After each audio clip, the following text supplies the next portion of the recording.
pour la planification et maîtrise opérationnelle, donc ce sont les dispositions à mettre en œuvre du point de vue opérationnel pour mettre en application toutes les actions qu'on a décidées auparavant pour faire face aux risques opportunités. Je vais quand même citer un petit mot pour le 8.2, anticipation et gestion des situations d'urgence.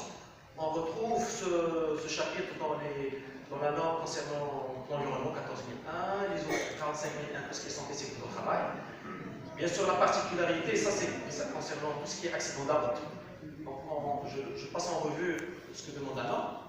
Donc, l'organisme doit répondre aux blessures graves et aux décès survenus causés par les accidents de la route ou par des incidents de la circulation routière.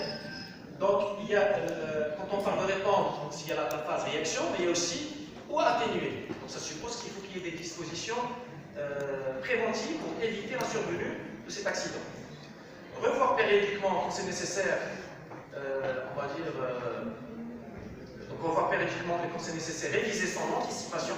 Donc, l'organisme a défini des dispositions, et bien sûr, quand il y a des incidents, il faut revoir son dispositif. Et enfin, tester périodiquement de tel scénario, de telle procédure, lorsque cela est réalisable. Donc, au niveau du chapitre 9, évaluation des performances, là aussi c'est similaire avec les autres normes, 14.001, 45.001. Peut-être un petit mot sur la partie, tout ce qui est surveillance et mesures, analyse et évaluation. La norme demande à ce que l'organisme établisse un plan de surveillance en définissant quels sont les éléments à surveiller et à mesurer, les méthodes de surveillance et de mesure d'analyse et d'évaluation, quand la surveillance doit être effectuée et aussi les périodes d'analyse et d'évaluation des résultats. Analyse des accidents de la route et des autres incidents. Si on fait le parallèle avec l'ISO 45001, l'ISO 45001, on parle d'événements indésirables, donc c'est à peu près la même chose. Là, on zoome sur les accidents et la norme exige à ce que l'organisme établisse une ou des procédures pour enregistrer, enquêter et analyser les accidents de la route. Et bien sûr, après cela, il faut définir la nécessité d'engager des actions correctives et aussi l'opportunité de mener des actions préventives. Le dernier chapitre, c'est le chapitre amélioration. C'est exactement la même chose que les autres normes.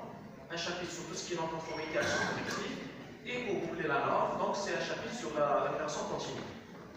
Donc juste avant de terminer, donc en résumé, vous avez constaté que cette norme ISO 35001 est peut-être facilement mise en œuvre pour des entreprises qui sont déjà certifiées, puisqu'il y a beaucoup de chapitres qui sont communs.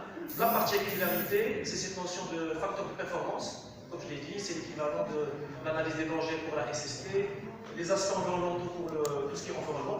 Donc il faut identifier ces facteurs de performance. Après, ressortir les risques qui en découlent et les opportunités, essayer d'évaluer ces risques à travers, par exemple, des critères tels que l'exposition aux risques,